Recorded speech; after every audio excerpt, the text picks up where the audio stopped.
Someone deleted more than 80% of Claude Code's system prompt, and the coding scores didn't drop. The model got better, not worse. So here's the question this whole video answers. Why would deleting instructions ever make a model smarter?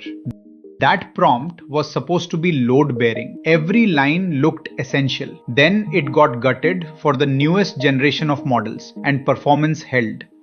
The newest generation has a name, Claude Opus 5 and Fable 5. Shorter prompt, same model, better output. Keep that paradox in your head because the fix behind it changes how you should prompt everything.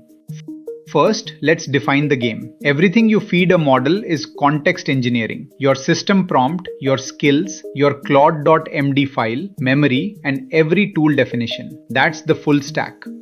Older models needed guardrails. Never do X, always do Y. You repeated those constraints everywhere to block the worst case output. It worked, but it cost you. Those rules created conflicting instructions, burnt tokens, and spent the model's attention obeying commands instead of reasoning. By the end of this video, you'll know exactly which of those habits to drop. Here's the insight that resolves the paradox. The newer models don't need most of that scaffolding anymore. They can hold a principle and apply judgment where older models needed a hard rule. The guardrails that once prevented disasters now just create friction. Deleting those dead constraints is called unhobbling. Shorter prompts, cleaner behavior, same or better performance. The 80% cut wasn't a trick. The guardrails had quietly become the bottleneck. So what replaces them? 6 concrete shifts. This is the playbook. Shift 1. Rules become judgment. Instead of never write multi-paragraph doc strings, say write code that reads like the code around it and let the model match the room. Shift 2. Examples become interface design. A to-do tool with a status field of pending, in progress, and completed guides the model better than a wall of example calls. Shift 3. Upfront context becomes progressive disclosure. Load detail only when it's needed. Shift 4. Repetition becomes concision. Say it once in the tool description, not 5 times across the prompt. Shift 5. Manual memory becomes automatic. The model saves what matters instead of you hand-tending a doc. And Shift 6. Simple specs become rich references. Hand it real code, real artifacts, full test suites, not a paragraph describing them. 2 of those shifts, progressive disclosure and concision, only pay off if you understand where the tokens actually go. So watch how progressive disclosure spends its budget, tier by tier.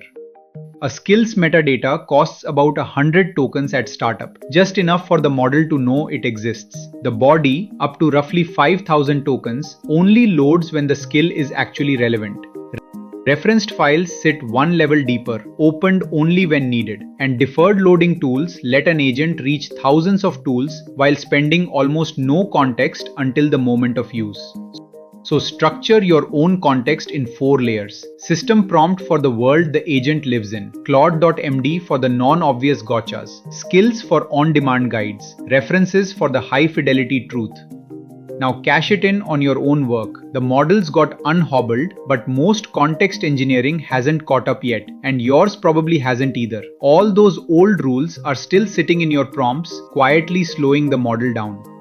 A doctor command inspects your skills and your docs and trims the constraints the model no longer needs. That's how you get the 80% cut on your own prompts. Keep prompting the old way and you leak performance and burn tokens on every single call.